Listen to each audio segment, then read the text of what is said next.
My husband tried to give away our baby to his sister because I was unfit to be a mother. I gave him two choices. Nate and I had been trying for a baby for 3 years.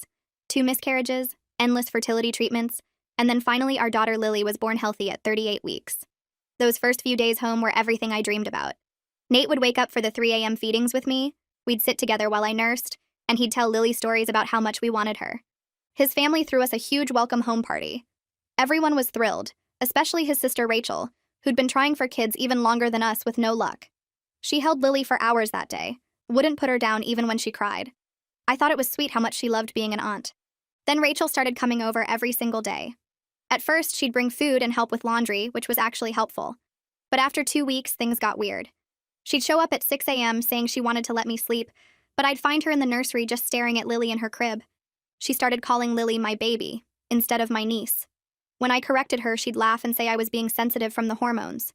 One morning, I woke up and found Rachel had completely rearranged the nursery because she said the layout was wrong for proper development. Nate said she was just excited and trying to help. Then Rachel started showing up during Lily's feeding times. She'd sit right next to me and watch, saying she was learning for when she had her own baby. She bought formula and kept insisting I should switch because breastfeeding was making me too tired to be a good mom. When I said no, she told Nate I was being stubborn and putting my pride over Lily's needs. He actually asked me to consider it. The breaking point was when I came back from a pediatrician appointment and found Rachel and Nate in the living room with papers spread everywhere. Rachel had printed out articles about postpartum depression, and they were making a list of my symptoms. Symptoms I didn't have. She said I seemed overwhelmed and maybe I needed more help than I was admitting. Nate was nodding along like an idiot. That night, Nate sat me down and said Rachel had offered to take Lily for a few weeks to give me a break. Not babysit. Take her. To her house an hour away. He said it would be good for me to rest and recover properly. I asked if he'd lost his mind. He said I was proving Rachel's point by getting defensive. I told him if he ever suggested giving away our baby again, he'd be talking to divorce lawyers. He slept on the couch. Rachel called the next day crying, saying she just wanted to help and I was keeping her from her niece. She said family helps each other and I was being selfish. Then she said something that made my blood freeze. She said maybe she'd be a better mother to Lily since she actually appreciated the gift of a child. I hung up on her. That weekend, Nate's mom called, saying Rachel told her I was struggling and refusing help. She offered to come stay with us to make sure Lily was being cared for properly. Then Nate's dad called, saying the same thing. Then his other sister. Rachel had told the entire family that I was an unfit mother. The next week, I found out Rachel had been telling her friends she was going to adopt a baby soon. One of them congratulated me at the grocery store for being such a selfless sister-in-law. That's when I knew this was never about helping me. Rachel wanted my baby and was trying to manipulate everyone into making it happen. So I started recording everything. Not to post anywhere, just for proof. Every visit, every conversation, every text. Rachel didn't know about the baby monitor app on my phone that recorded sound and video. Got her saying Lily would be better off with a mother who deserved her. Got Nate agreeing that I seemed too attached to the baby. Then I invited Rachel over for coffee to clear the air. Told her I wanted to apologize and work things out. She showed up with a social worker friend she'd convinced to do a wellness check based on lies about the house being unsafe. The friend took one look at our spotless nursery, fully stocked kitchen, and happy baby, and told Rachel she needed to stop wasting people's time. I acted confused and asked what Rachel had told her. The social worker said Rachel claimed the baby was being neglected and living in filth. I started crying and showed her all the texts where Rachel said she wanted to take Lily. The social worker told Rachel she needed professional help and left. Rachel tried to explain, but I told her to get out. When Nate came home, I gave him 2 choices. Requested Reads is on Spotify now. Check out link in the description or comments. I stood in the doorway staring at him, my phone in my hand with all those recordings ready to play. He looked up from the couch where he'd been sitting since Rachel left, his eyes red like he'd been crying, but I didn't care about his tears anymore. I walked over and stood right in front of him, keeping my voice steady even though my hands were shaking. I told him he had exactly 2 choices and he needed to pick one right now. He could pack his stuff and get out of our house tonight, or he could sit there and listen while I explained every single way he betrayed me and our daughter. He opened his mouth like he was going to argue, but I held up one finger and told him to choose. He sank back into the couch cushions, his face going pale, and said he'd listen. But I could already see it in his eyes. That look he got when he was getting ready to make excuses and tell me I was overreacting. I pulled out my phone and opened the baby monitor app, scrolling back through days of recordings. I hit play on the first one and turned up the volume so he couldn't pretend he didn't hear it clearly. Rachel's voice came through talking about how Lily would be better off with someone who really understood what a gift she was. Then Nate's voice agreeing that I seemed too attached, that maybe some space would be good for everyone. I watched his face while the recording played, how his eyes got wider and his mouth opened a little. He tried to interrupt, reaching for my phone, but I pulled it back and held up my hand. I told him he was going to sit there and listen to every single second of what he'd said about me. I played the next recording where Rachel said I was too tired to be a good mom, and Nate said maybe she had a point. Then the one where they talked about me being defensive and how that proved I wasn't thinking clearly. Then the one where Rachel said she'd been reading about postpartum psychosis, and Nate didn't shut her down, just asked what the symptoms were. I played recording after recording, watching him get smaller and smaller on that couch. His hands were gripping his knees and he kept shaking his head, but I didn't stop until he'd heard all of it. When the last recording finished, the house was so quiet I could hear the refrigerator humming in the kitchen. Nate put his face in his hands and started crying, his shoulders shaking. He said he never meant it that way, that Rachel was just worried about me and he thought maybe she had some good points. I felt something cold settle in my chest listening to him make excuses. I asked him straight out if he actually believed I was an unfit mother, or if he was just too weak to stand up to his sister. He looked up at me with tears running down his face and said no, he never thought I was unfit. But Rachel kept saying things that made him worry, kept pointing out how tired I looked and how I snapped at her sometimes. He said he thought maybe giving me a break for a few weeks would help me rest and feel better. I stared at him and told him that's not how being a parent works. You don't just hand your 3-week-old baby to someone else for weeks because you're tired. Every new mom is tired. And asking to take our daughter away wasn't offering help. It was trying to replace me as her mother. He started to say something, but I cut him off. I told him I was done listening to excuses, and now here were his actual 2 choices. He could go to therapy with me, real therapy with someone who specialized in family issues, and he could cut off all contact with Rachel until she got professional help herself. Or I could call a divorce lawyer tomorrow and file for sole custody of Lily. I watched those words hit him like a slap. He said I couldn't be serious, that I was upset and not thinking clearly. I laughed and it sounded harsh even to me. I told him he had until morning to decide because I was packing bags for Lily and myself right now, and we were going to my mom's house tonight. He wasn't coming with us. He could sit in this house alone and think about what he'd done, about how he'd chosen his sister over his wife and daughter. He stood up like he was going to try to stop me, but I walked past him toward the nursery. My hands were shaking as I pulled out the diaper bag and started filling it with everything Lily would need. I grabbed diapers and wipes, bottles and formula even though I was still nursing, extra clothes and blankets. Nate stood in the doorway of the nursery watching me but not saying anything. I could feel him there, but I didn't look at him. I went to our bedroom and threw clothes into my overnight bag, not even caring what I grabbed. I picked up Lily from her bassinet and she made a little noise in her sleep but didn't wake up. I held her against my chest and felt my heart pounding. I was doing this. I was actually leaving. The thought made me feel scared and strong at the same time. I carried Lily out to the living room where Nate was sitting on the couch again, staring at nothing. I told him I meant every word I said. He had until tomorrow morning to decide if he wanted to be part of this family or not. Then I called Natalia while standing right there in front of him. Natalia answered on the second ring, and I could hear music in the background like she was at a restaurant. I told her I needed her to come get me and Lily right now. She didn't ask questions, just said she'd be there in less than an hour and to have everything ready. I hung up and sat in the armchair as far from Nate as I could get, holding Lily and waiting. Nate tried to talk to me twice, but I just stared at the wall and didn't respond.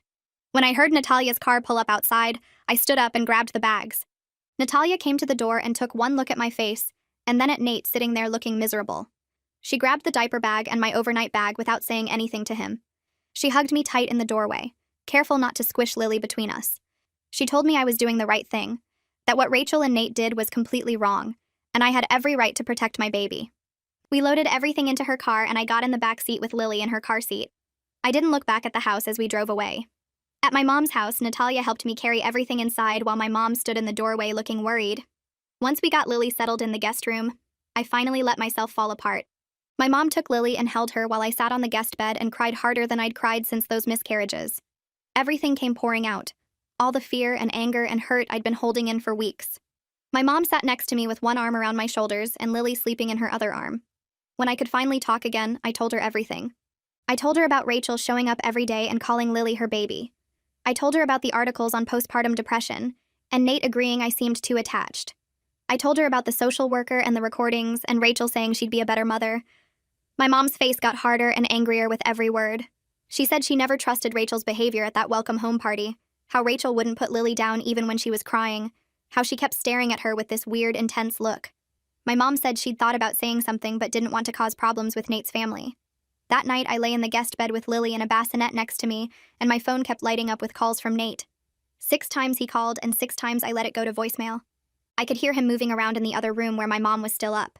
She came in around 11 and sat on the edge of the bed. She told me to let him sit with what he'd done, that he needed to feel the real weight of potentially losing his family. She said sometimes people don't understand how badly they've messed up until they face actual consequences. I asked her if she thought I was doing the right thing, and she said absolutely, that protecting Lily was the only thing that mattered now. I fell asleep with my hand on Lily's bassinet, feeling safer than I had in weeks, even though everything was falling apart. The next morning, I woke up to pounding on my mom's front door. I grabbed my phone and checked the time. It was barely 7 in the morning. The pounding got louder, and then I heard Rachel's voice, high and frantic, yelling that I was keeping her from her niece. My mom appeared in the doorway of the guest room already on her phone. She told me to stay inside with Lily and keep recording. I opened my phone's voice recorder while Rachel kept banging and screaming outside. She was crying and saying I had no right to take Lily away from her family, that she loved Lily more than anything, that I was being cruel and selfish. My mom's voice came through clearly telling Rachel to leave or she'd call the police. Rachel just screamed louder that she wanted to see her baby. My mom said the police were already on their way. I sat on the bed holding Lily and recording every word Rachel said through that door, knowing I'd need this evidence later. The officer showed up within 10 minutes, a tall guy with graying hair and a calm expression that made me feel safer just looking at him. Rachel was still yelling through the door when he pulled up, her voice breaking with these awful sobs that might have made me feel bad if I didn't know what she was trying to do. My mom opened the door and Rachel immediately tried to push past her, but the officer stepped in front and held up his hand. He asked Rachel to step back from the door and explain what was happening. She started crying harder and saying I'd stolen her niece, that I was keeping Lily from her family, that she just wanted to make sure the baby was okay. The officer looked at her for a long moment and then asked if Lily was her child. Rachel hesitated and said no, but she loved her like a daughter. He asked if she had any legal custody or guardianship rights. Rachel said no again, but her voice got defensive. The officer turned to my mom and asked if Rachel had been invited to the property. My mom said absolutely not, that Rachel had been told to leave and was now trespassing and harassing us. Rachel started talking faster, saying my mom didn't understand, that I was struggling and refusing help, that someone needed to check on Lily. The officer asked Rachel how she knew where we were staying. Rachel went quiet. My mom pulled out her phone and showed the officer the recording from earlier, Rachel screaming through the door about her baby. The officer's expression changed as he listened, getting harder.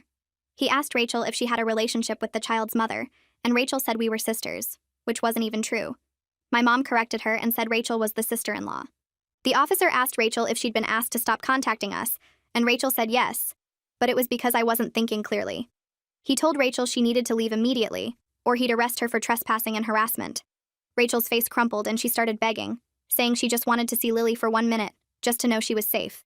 The officer said that wasn't happening, and if she didn't leave right now, she'd be spending the day in jail. Rachel looked at my mom's house like she was trying to see through the walls, then back at the officer, then finally walked to her car. She sat in the driver's seat for a minute just staring at the house before she drove away. The officer came inside and asked if we wanted to press charges. My mom looked at me and I shook my head. Not because I didn't want to, but because I was so tired and just wanted it to be over.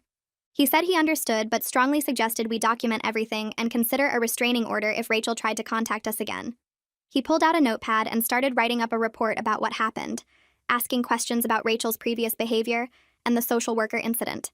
I showed him the recordings on my phone, and he listened to all of them, his jaw getting tighter with each one. He said what Rachel was doing constituted harassment and stalking, and the recordings would be valuable evidence if we needed legal protection. He wrote down his badge number and said to call him directly if Rachel showed up again. After he left, my mom locked the door and we just stood there in the hallway. Lily started crying from the guest room and I went to get her, holding her close while she fussed. My mom made coffee and we sat at her kitchen table, not really talking, just existing in the quiet. Around noon, a car pulled into the driveway and my stomach dropped until I saw it was Nate. He looked terrible when he came to the door, his eyes red and his hair sticking up like he'd been running his hands through it all night. My mom let him in, but her face was cold. Nate stood in the entryway and looked at me holding Lily. He said he'd chosen us, that he'd do whatever it took to fix this, that he'd cut off Rachel and go to therapy and anything else I needed. The words sounded good, but I'd heard good words before. I told him words were easy and I needed to see actual action. He nodded like he'd expected that. I said he needed to call his parents right now, with me listening, and tell them the truth about what Rachel did and what he'd allowed to happen. Nate pulled out his phone with shaking hands and dialed. His dad Hugo answered and Nate put it on speaker. Nate started explaining what had happened this morning, Rachel showing up at my mom's house and screaming through the door. Hugo interrupted and said Rachel was just going through a hard time with her infertility, that we needed to be more understanding. Nate tried to keep talking, but his dad talked over him, saying Rachel was family, and we couldn't just cut her off. Nate's voice got louder, and he said Rachel had tried to take Lily, that she'd manipulated everyone into thinking I was unfit. Hugo said that was a strong word, and maybe Rachel had just been trying to help in her own way. I felt my hands start shaking. Nate said there was more, that Rachel had brought a social worker to our house based on lies. His mom, Elodie, got on the phone and her voice was already crying. She said this was tearing the family apart and couldn't we all just sit down and work it out? I took the phone from Nate. My voice came out steadier than I felt, and I told them I understood infertility pain better than anyone after my 2 miscarriages. But that didn't give Rachel the right to try to take my baby. Elodie made a sound like I'd slapped her. I kept talking and explained about the recordings, about Rachel saying she'd be a better mother, about Nate agreeing I seemed too attached to my own daughter. Hugo started saying I was taking things out of context, but I talked over him. I told them about the social worker incident, about Rachel lying and saying Lily was neglected. My voice was shaking now, but I kept going. I said I had recordings of everything, and if they didn't believe me, I'd play them. Elodie started crying harder and saying this was all wrong, that family should support each other. I told her Rachel tore this family apart when she decided she deserved my baby more than I did, and I was done being understanding while everyone enabled her behavior. I said I'd spent weeks being told I was overreacting and being too sensitive and putting my pride over Lily's needs, but I was Lily's mother and protecting her was my job.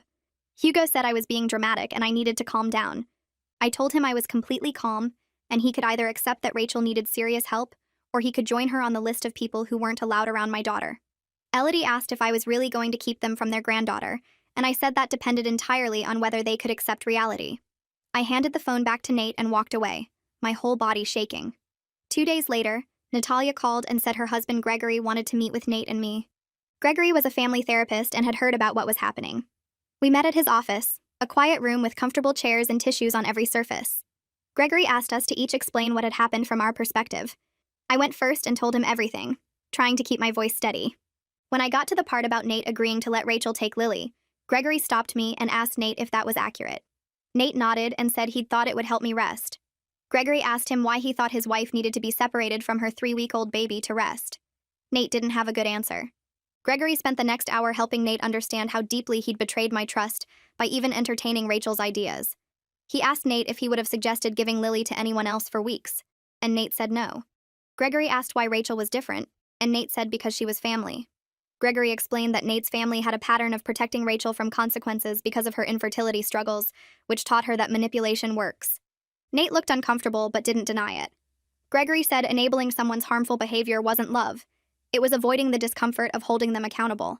He asked Nate what he was more afraid of, his wife leaving him or his family being upset with him. Nate took a long time to answer. Later that week, I met with Christina Watkins, a family law attorney Natalia had recommended. Christina's office was downtown, all dark wood and leather chairs that probably cost more than my car.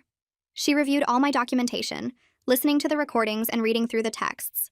When she finished, she looked at me and said I had a strong case for a restraining order against Rachel. She said I could also pursue custody arrangements that limited Nate's family's access to Lily if I felt they posed a risk. I asked what that would mean for my marriage, and Christina said honestly, that depended on whether Nate was willing to prioritize his daughter's safety over his family's feelings. She said a lot of marriages didn't survive this kind of betrayal, but some did if both people were willing to do the hard work. I sat in her office and thought about those first days with Lily, before Rachel had poisoned everything, and wondered if we could ever get back to that. To Christina's office, I asked what came next. She explained that restraining orders typically required proof of immediate threat or repeated harassment, and while I had documentation of Rachel's behavior, a judge might want to see a pattern of continued contact attempts after being told to stop. She suggested sending Rachel a formal cease and desist letter first, which would establish clear boundaries and create documentation if Rachel violated them. I agreed, and Christina drafted the letter right there, spelling out exactly what Rachel was prohibited from doing. No contact with me, Lily, or our home. No showing up at places she knew we'd be. No sending messages through other family members. The letter went out that afternoon via certified mail. 2 days later, Elodie called me directly. Her voice cracked before she even said hello. She told me she'd been thinking about everything nonstop since our conversation with Hugo, that she couldn't sleep knowing her granddaughter was growing up without her. She said she understood I was protecting Lily, and she respected that, but watching her daughter fall apart was killing her too. Elodie admitted she'd known for years that Rachel's obsession with having a baby wasn't healthy, that after Rachel's late miscarriage she'd stopped being herself. She said they'd suggested therapy back then, but Rachel insisted she was fine, and they'd let it drop because confronting her was too hard. Elodie started crying and said she should have pushed harder, should have made Rachel get help instead of hoping time would fix things. Then she asked if there was any way, eventually, after Rachel got proper treatment, that we could work towards supervised visits. Not now, she said quickly, but someday. She just needed to know there was hope of seeing Lily again. I sat on my couch holding Lily while she napped on my chest, feeling the weight of Elodie's grief through the phone. I told her honestly that I didn't know if I'd ever feel comfortable with Rachel around my daughter. Every time I thought about those recordings, about Rachel saying I didn't deserve Lily, my whole body went cold. But I said I was willing to see how Rachel's treatment went, to watch if she actually got help and respected boundaries. I told Elodie that my first priority had to be protecting Lily, and their feelings about missing their granddaughter came second to my daughter's safety. I wasn't trying to be cruel, I said, but I wouldn't risk Lily's well-being to make anyone else feel better. Elodie said she understood and thanked me for even considering it. After we hung up, I cried into Lily's soft hair, hating that everything had gotten so broken. Gregory called Nate a few days later and suggested individual therapy in addition to our couples sessions. He said Nate needed to work through his family patterns separately from our marriage issues, that the two were connected but required different approaches. Nate agreed immediately and started seeing a therapist named Dr. Miller twice a week. At first I was skeptical, thinking Nate would just go through the motions to appease me. But after his third session, he came home looking shaken. He told me Dr. Miller had helped him see how his family's dysfunction had taught him to normalize Rachel's boundary violations, how they'd all learned to prioritize keeping peace over addressing real problems. Nate said he'd spent his whole life being told that Rachel needed extra understanding because of her struggles, and he'd internalized that to the point where he couldn't recognize when her behavior crossed into dangerous territory. He said understanding that didn't excuse what he'd done, but it helped him see why he'd failed to protect us. Watching him actually do the work instead of just promising to change made something tight in my chest loosen slightly. I started therapy too, with a woman named Paloma Zamora who specialized in postpartum issues and family trauma. Natalia had recommended her after hearing me talk about how hard it was to separate normal new mom stress from the chaos Rachel had created. Paloma's office felt safe, all soft lighting and comfortable chairs, and she let me cry through our entire first session without trying to fix anything. She helped me understand that what I was experiencing wasn't postpartum depression like Rachel had tried to claim, but a completely normal response to betrayal and threat. She said my protective instincts toward Lily were healthy, not paranoid, and that I was right to trust my gut about Rachel's intentions. Paloma also helped me process the grief of losing the family experience I'd imagined, the big gatherings and close relationships that would never happen now. She validated my anger at Nate while also helping me see that people could genuinely change if they did the hard work. Our sessions became a space where I could say all the ugly, scared, furious thoughts I couldn't say anywhere else. 3 weeks after I'd given Nate his ultimatum, I started noticing real changes in his behavior. He didn't wait for me to ask him to handle things with his family anymore. When his dad called asking about Thanksgiving plans, Nate shut it down immediately and said we weren't ready for family gatherings yet. When Rachel tried to send a gift for Lily through their other sister, Nate intercepted it and sent it back with a note saying all contact needed to stop. He attended every therapy session, both individual and couples, without complaint or excuses. He got up for night feedings without me asking and took over more of the household tasks so I could rest. Small things, but consistent. The hypervigilance I'd been carrying started to ease just slightly, though I still checked the locks twice before bed and kept my phone close in case Rachel showed up again. Then Christina called with an unexpected message. Rachel's therapist had reached out through her, requesting a mediated conversation where Rachel could apologize and take accountability for her behavior. The therapist said Rachel had been working hard in treatment and understood she'd caused serious harm. She thought a mediated session might provide closure for everyone if it was done in a controlled setting with clear boundaries. I felt sick at the thought of seeing Rachel again, of hearing whatever explanation she'd come up with for trying to steal my baby. But when I talked to Gregory about it, he said it might actually help. He explained that Rachel taking real accountability, not just offering empty apologies, could give me a sense of completion. He said the session would happen at Christina's office with both our attorneys present plus Rachel's therapist, so I'd be completely protected. I agreed reluctantly, mostly because I wanted to look Rachel in the face and tell her exactly what she'd done to our family. The mediated session happened on a cold Tuesday morning at Christina's downtown office. Rachel walked in looking terrible, like she'd aged years in the month since I'd last seen her. Her face was pale and thin, her eyes red and swollen. She sat across from me at the big conference table with her therapist next to her, while Nate sat beside me and our attorneys flanked us on either side. Rachel started crying before anyone said anything, her whole body shaking with sobs. Her therapist had to prompt her twice to begin. When Rachel finally spoke, her voice came out broken and small. She said she'd spent the last month in intensive therapy trying to understand what she'd done and why. She cried through most of her apology, stopping to wipe her face and catch her breath.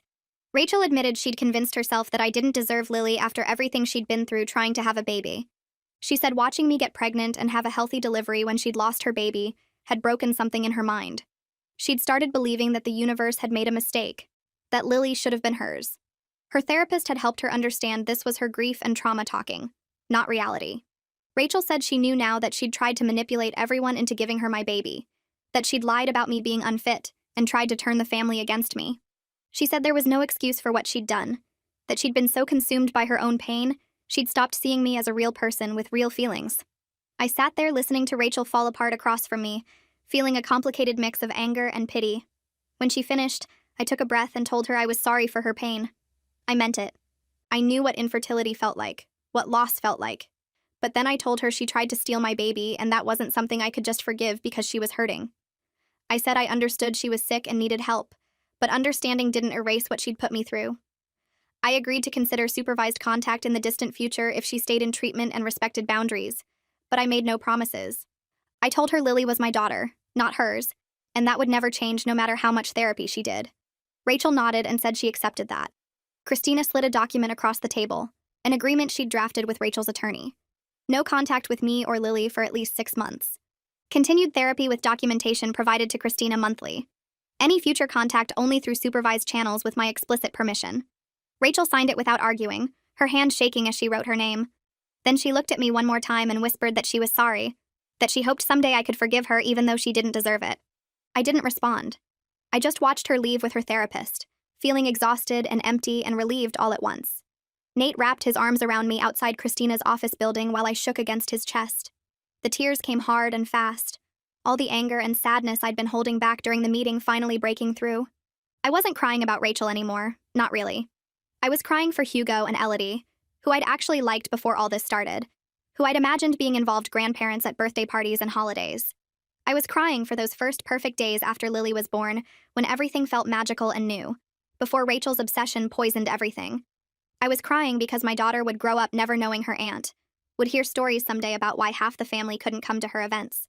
Nate just held me tighter and let me sob, not trying to fix anything or make it better with words. When I finally stopped crying, my face felt swollen and my head hurt. We sat in his car for another 20 minutes before I felt ready to drive home. The pediatrician's office was bright and cheerful with cartoon animals painted on the walls. Lily was 8 weeks old now, chubby and healthy, smiling at anyone who looked at her. The doctor measured and weighed her, checked her reflexes and development, asked me questions about feeding and sleeping. Everything was perfect. Lily was hitting all her milestones right on schedule, gaining weight beautifully, showing no signs of stress or neglect. The doctor typed notes into her computer while I dressed Lily, commenting that I was doing an excellent job as a first-time mom. I asked if she could note that in Lily's records, explaining briefly about the family situation. She looked at me with understanding and said she'd document that Lily showed clear signs of excellent care and bonding with her mother, that there were zero concerns about the home environment or parenting quality. I texted Christina a photo of the visit summary before we even left the parking lot. One more piece of evidence that I was exactly the mother Lily needed. Hugo called 2 days later asking if they could visit Lily. His voice was careful, almost formal, so different from the warm father figure who'd welcomed me into the family 3 years ago. I told him they could come to our house on Saturday afternoon for 2 hours. No surprise visits, no showing up early, and they had to leave immediately if we asked. Most importantly, no mentioning Rachel or trying to convince us to give her another chance. Hugo agreed to everything without arguing. When Saturday came, I was so nervous I almost canceled. Elodie brought flowers and a new outfit for Lily, setting both on the coffee table without making a big deal about the gifts. They sat stiffly on our couch at first, making awkward small talk about the weather and Hugo's work. But then Lily made one of her little cooing sounds and reached toward Elodie, and something softened in both of them. They spent the next hour just being grandparents, making silly faces at Lily and taking pictures, asking about her sleep schedule and whether she'd smiled yet. Nobody mentioned Rachel. Nobody tried to defend her or minimize what happened. When their 2 hours were up, they thanked us for letting them come and asked if they could visit again next week. After they left, Nate said that was harder than he expected, seeing his parents try so hard to respect boundaries they never had to think about before. The support group met Tuesday evenings in a church basement across town. 8 women sitting in a circle, all dealing with family members who wouldn't respect boundaries around their kids. One woman's mother kept posting photos of her grandson on social media after being asked repeatedly to stop. Another woman's sister showed up at her daughter's school claiming to be picking her up. A third was dealing with in-laws who gave her toddler foods he was allergic to, because they didn't believe the allergy was real. Listening to their stories made my situation feel less weird and isolating. These weren't bad people or crazy people, just mothers protecting their children from family members who thought their wants mattered more than clearly stated boundaries. The group leader taught us phrases for holding firm without getting pulled into arguments. She reminded us that feeling guilty didn't mean we were doing anything wrong, that people who violate boundaries often use guilt as a weapon. I left each meeting feeling stronger and less alone, with new strategies for the inevitable moments when Nate's family would push back against our rules. Natalia planned the gathering at her house on a Sunday afternoon. She invited 6 of my closest friends, the ones who'd been checking on me constantly since everything exploded with Rachel. Her dining room table was covered with food, and she'd made a banner that said, "Celebrating Strong Moms" in glitter letters. It was cheesy and perfect. We spent 3 hours just talking and laughing, everyone taking turns holding Lily and telling me how amazing I was for protecting her. Nobody brought up Rachel except to say I'd handled everything exactly right. Natalia made a toast about reclaiming the joy of new motherhood that had been stolen from me, and I cried happy tears instead of sad ones for the first time in months. My friend Jessica brought a journal and had everyone write advice or encouragement for me to read later when things got hard. By the time I left, my face hurt from smiling, and I felt lighter than I had since Lily was born. The drama with Rachel had consumed so much energy that I'd forgotten what it felt like to just celebrate my daughter and enjoy being her mom. The letter arrived 4 months after the mediation session, forwarded through Rachel's therapist like we'd agreed. Rachel's handwriting covered 2 pages, asking if she could send gifts for Lily's milestones. She promised not to include notes or try to contact us directly, just wanted to acknowledge birthdays and holidays with presents. The letter was careful and respectful, acknowledging that gifts didn't equal a relationship and that she understood we might say no. I brought it to my next therapy session with Paloma. We talked through the possible outcomes, what boundaries I'd need if I said yes, how I'd feel if Rachel violated the agreement. Paloma reminded me that I could always change my mind later if it became a problem. After thinking about it for a week, I decided to allow it. Rachel could send gifts through her therapist, who would forward them to us after checking that they were appropriate. No cards, no notes, no attempts to use the gifts as a way back into our lives. I told Christina my decision, and she updated the agreement, making sure Rachel understood that any violation would end the privilege immediately. The park was busy that Tuesday morning, full of moms with strollers and toddlers on the playground equipment. I'd brought Lily to meet Natalia and her kids for a play date. We were sitting on a bench watching Natalia's son on the swings when my friend Maria walked over with a weird expression on her face. She leaned down and quietly told me she'd just seen Rachel sitting in a car across the street, watching us. My stomach dropped. I looked where Maria was pointing and saw Rachel's gray sedan parked along the curb, Rachel visible in the driver's seat. She wasn't approaching or trying to talk to us, just sitting there watching. Maria said she'd been there at least 15 minutes before she noticed her. I grabbed Lily from her stroller and told Natalia we had to go. My hands were shaking, so badly I could barely buckle Lily into her car seat. Rachel had somehow known we'd be at this specific park at this specific time, which meant she was either following us or had access to information about our schedule. Either way, she'd completely violated the agreement we'd made just weeks ago. The gifts, the respectful letter, all of it had been meaningless. Rachel still thought she had some right to be near Lily, still couldn't accept that she'd lost all access to our family. I called Christina from the parking lot before I even started driving home. She answered immediately and listened while I explained what happened, my voice high and panicked. She told me to go straight home and stay there while she filed for the restraining order we'd discussed months ago. This was exactly the kind of escalation she'd warned me about, Rachel testing boundaries and seeing what she could get away with. Christina said the documented pattern of behavior plus this stalking incident would make the restraining order easy to get approved. When Nate got home from work, I was still shaky and upset. He called Rachel immediately, his voice cold and furious in a way I'd never heard before. He told her she'd just destroyed any possibility of ever meeting Lily, that showing up at the park was stalking and he was done making excuses for her. Rachel tried to say she just wanted to see Lily from a distance, that she wasn't hurting anyone. Nate cut her off and said she'd proven she couldn't be trusted with even the smallest privilege, and now she'd face legal consequences. He hung up while she was still trying to explain herself. Christina filed the paperwork the next morning and we had a court date within the week. The judge reviewed all the documentation we'd compiled over the past 5 months, the recordings and texts and the social worker incident, and now the park stalking. Rachel's lawyer tried to argue that she was just a grieving woman who made mistakes, but the judge wasn't buying it. The pattern was too clear, the escalation too obvious. The restraining order was granted that same day. Rachel had to stay at least 500 feet away from me, from Lily, from our house, and from any location she knew we went regularly. If she violated it even once, she'd face criminal charges. Walking out of the courthouse, I felt relief and sadness mixed together. This was really it. Rachel would never hold Lily. never be at family gatherings, never have the aunt relationship she'd wanted so desperately. But she'd done this to herself by refusing to accept boundaries, by choosing her obsession over getting real help. Hugo and Elodie came over that evening looking destroyed. Elodie's eyes were red from crying, and Hugo looked like he'd aged 10 years. They sat on our couch, and Hugo said they couldn't believe it had come to this, that their daughter now had a restraining order against her. Nate didn't soften or apologize. He told them Rachel did this to herself by stalking us at the park after we'd given her a chance with the gift agreement. She'd proven she couldn't follow even the most basic rules, and now she'd lost everything. Hugo started to say something about Rachel being sick and needing compassion, but Nate stopped him. He said they'd been making excuses for Rachel his whole life, protecting her from consequences because they felt guilty about her infertility, and that's exactly why she thought she could get away with trying to take our baby. If they'd gotten her real help years ago instead of enabling her, maybe none of this would have happened. Elodie cried harder, but Hugo went quiet, and after a long moment, he admitted Nate was right. They should have insisted Rachel get therapy after her miscarriage instead of just letting her obsess over having a baby. They should have seen the warning signs when she fixated on other people's children. They'd failed Rachel by protecting her from reality, and now everyone was paying the price. I told Nate's parents they'd been making excuses for Rachel their whole lives, and it finally caught up to everyone. Elodie wiped her eyes and said they knew I was right, that they'd see a therapist themselves to work through their guilt about Rachel's situation. Hugo asked if we could all move forward now that Rachel had legal consequences and was getting treatment.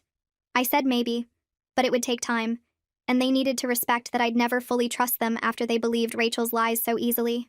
5 months had passed since that day I gave Nate his 2 choices. We were in a better place now, functioning like a real team again, but something fundamental had shifted between us. I trusted him more than I did during the worst of it, when I'd wondered if he'd actually try to take Lily from me. He'd proven himself through hundreds of small actions, showing up for therapy every week, changing his work schedule to be home more, standing up to his family without me asking. But there was a scar there that we both felt. Some nights I'd wake up and watch him sleeping, remembering how he'd nodded along while Rachel listed my supposed symptoms of depression. The memory would hit me like ice water, and I'd have to remind myself that he'd chosen us, that he was different now. Nate knew about these moments. I'd told him in therapy that sometimes I still saw him sitting on that couch with Rachel's printed articles spread between them. He'd cried and said he understood, that he'd spend the rest of his life proving he'd never betray me like that again. Gregory helped us figure out what our marriage looked like now. We had a session where he asked us to describe our relationship, and Nate said he felt like he was on probation, always waiting for me to decide he hadn't done enough. I admitted that was partly true, that I needed him to understand his betrayal had permanent consequences. Gregory said that was fair, that Nate had broken something precious, and rebuilding would take years, not months. He helped Nate accept that I needed ongoing reassurance, that he couldn't just apologize and expect everything to go back to normal. Nate agreed without arguing. He said he'd rather spend his life earning back my trust than lose me and Lily by being defensive. That session helped more than all the others combined because Nate finally got it. He understood that his actions had changed our marriage forever, and he had to live with that. My mom packed up to go home but promised to visit every few weeks. She hugged me at the door and said she was proud of how I'd protected Lily, that not every woman would have the strength to stand up to her husband and his entire family.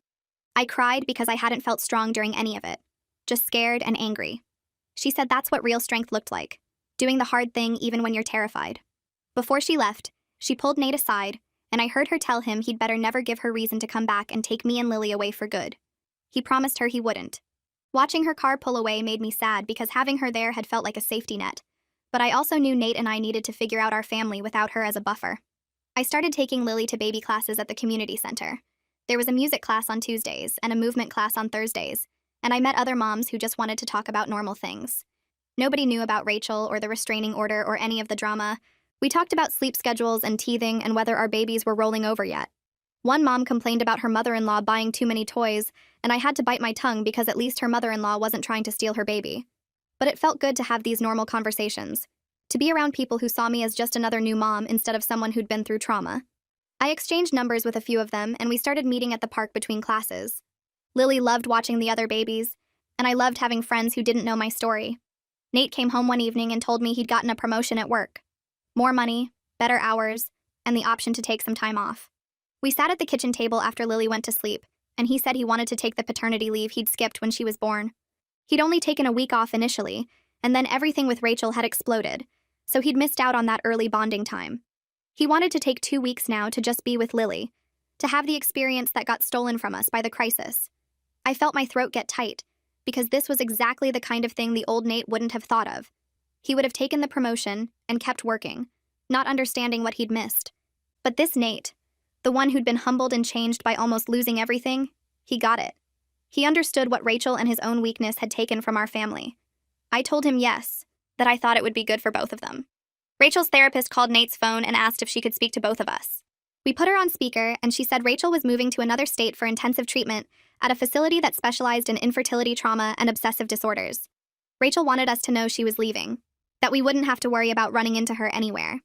The therapist said Rachel had accepted she would never have a relationship with Lily, and was trying to build a life that didn't revolve around babies she couldn't have.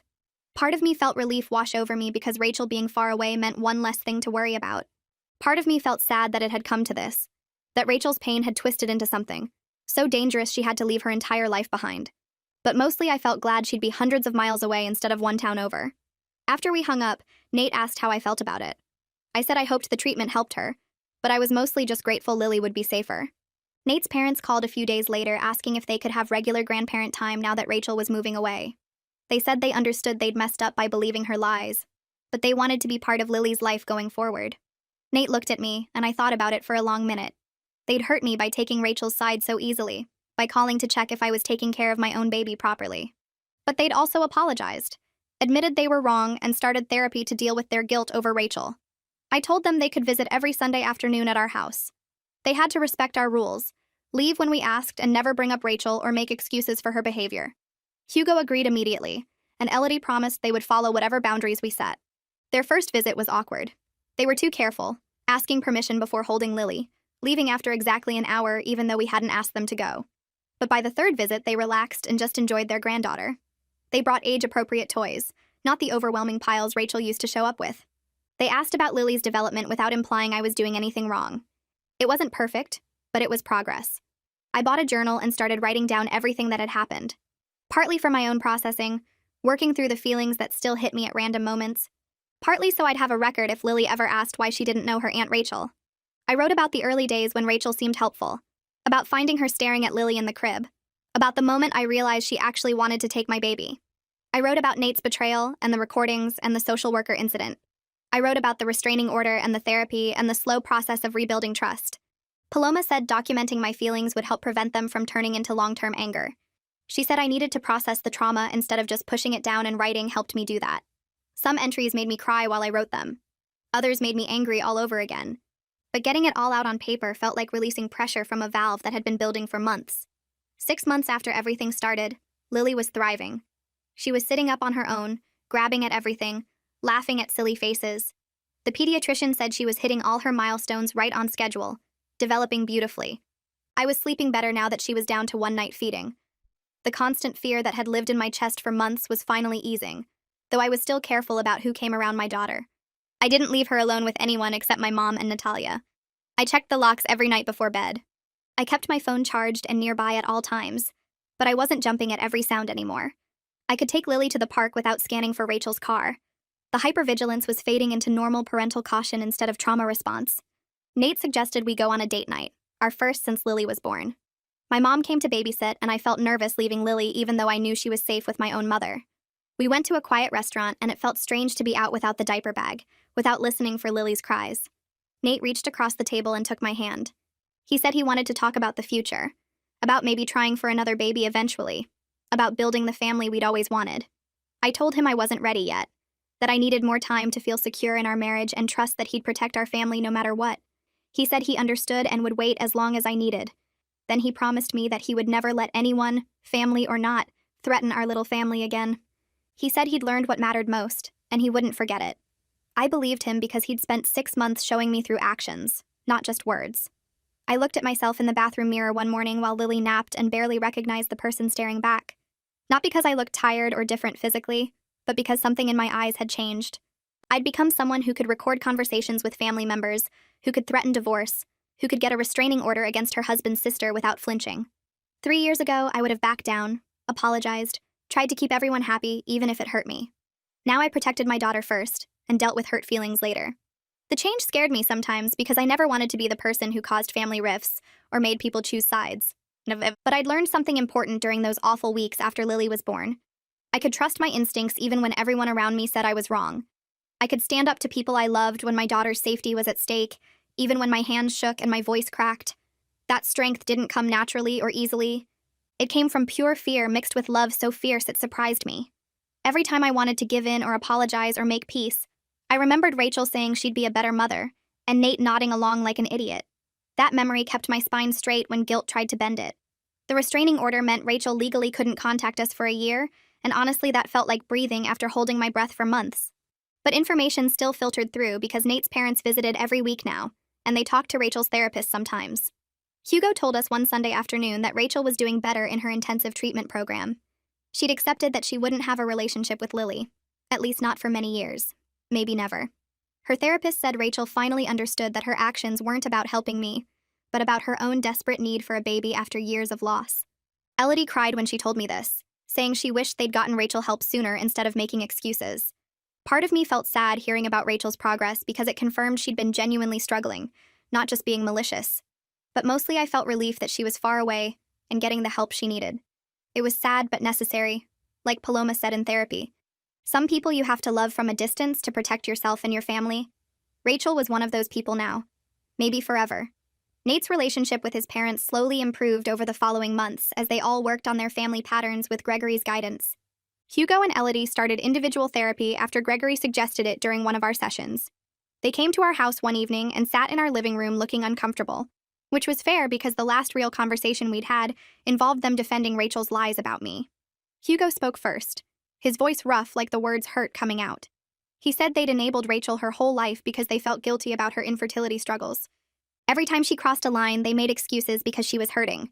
They taught her that manipulation worked and consequences didn't apply to her. Elodie added that their therapist helped them see how they'd damaged Rachel by protecting her from reality and damaged their relationship with Nate by expecting him to go along with it. They were trying to break those cycles now, working on setting boundaries with Rachel even though it was hard. I respected that they were finally doing the work even though the damage was already done. Our relationship would never be what it could have been if they'd supported me from the start. But I could appreciate their effort to change and their genuine love for Lily. That was enough for now. I started planning Lily's first birthday party in October and decided immediately to keep it small. The big family gatherings I'd imagined before all this happened weren't realistic anymore, and trying to force them would just create stress. I made a list of immediate family and close friends, maybe 20 people total. Nate's parents were invited because they'd proven themselves over the past months by respecting our boundaries and showing up consistently for Lily. My mom, obviously, plus Natalia and her family because they'd been there through everything. A few friends from my mom group who didn't know about the drama and just thought I had a sweet baby. I told Nate the rules clearly when we discussed the guest list. No discussion of Rachel at the party, no drama, no tension. This was about celebrating our daughter's first year of life, and I wanted it to be happy.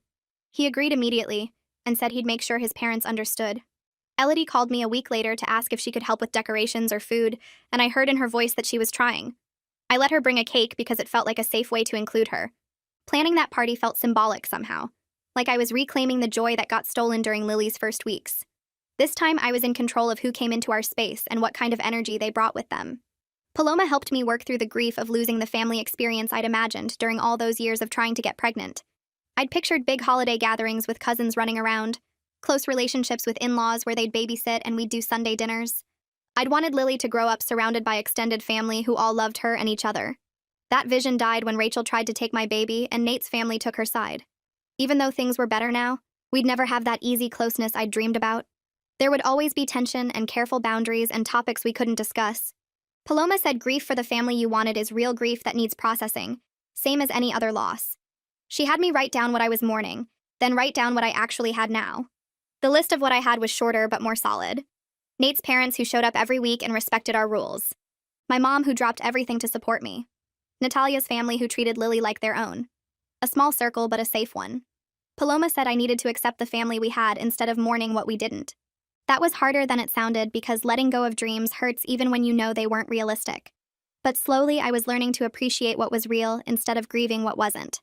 A year after Lily's birth, I was going through photos on my phone and found pictures from those first weeks home. Lily tiny and red-faced, me looking exhausted but happy. Nate holding her with this odd expression. Then photos from the welcome home party where Rachel held Lily for hours. I zoomed in on Rachel's face in those pictures and saw something I'd missed at the time. An intensity that went beyond normal aunt excitement. I felt angry all over again looking at those photos. angry at what Rachel and Nate's weakness stole from us. Those first weeks should have been pure joy, just us learning to be parents and falling in love with our daughter. Instead, they were tainted by manipulation and betrayal and fear. I'd never get those weeks back. Lily would never have that innocent beginning where her whole family welcomed her without ulterior motives. But then Lily crawled over to where I sat on the floor and pulled herself up using my leg, laughing at her own accomplishment.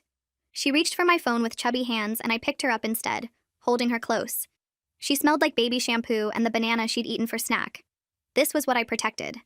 This happy, healthy, safe baby who didn't know anything about the drama that surrounded her birth. I made hard choices that hurt people and damaged relationships, but I'd do it all again to keep her safe. That certainty felt solid in my chest, stronger than the anger or grief. Nate and I discussed having another baby one evening after Lily was in bed, sitting on the couch like we used to before everything got complicated. He said he wanted to try again eventually, give Lily a sibling, have the family we'd always planned. I was honest with him in a way I couldn't have been a year ago. I needed more time to feel secure in our marriage and trust that he'd protect our family no matter what. He'd proven himself over the past year through consistent actions, but that betrayal left a mark that hadn't fully healed. I wasn't sure when or if I'd be ready to be that vulnerable again, going through pregnancy and the postpartum period when I'd needed him most, and he'd failed me. Nate's face fell, but he nodded and said he understood. He'd wait as long as I needed because he knew he'd broken something precious, and rebuilding took time. Then he promised again that he would never let anyone threaten our family, that he'd learned what mattered most. I believed him because he'd spent a year showing me, not just telling me. But belief and readiness were different things. Maybe eventually I'd feel safe enough to try again. Maybe not. Either way, we had Lily, and that was enough for now. Life settled into a new normal that wasn't perfect, but was ours.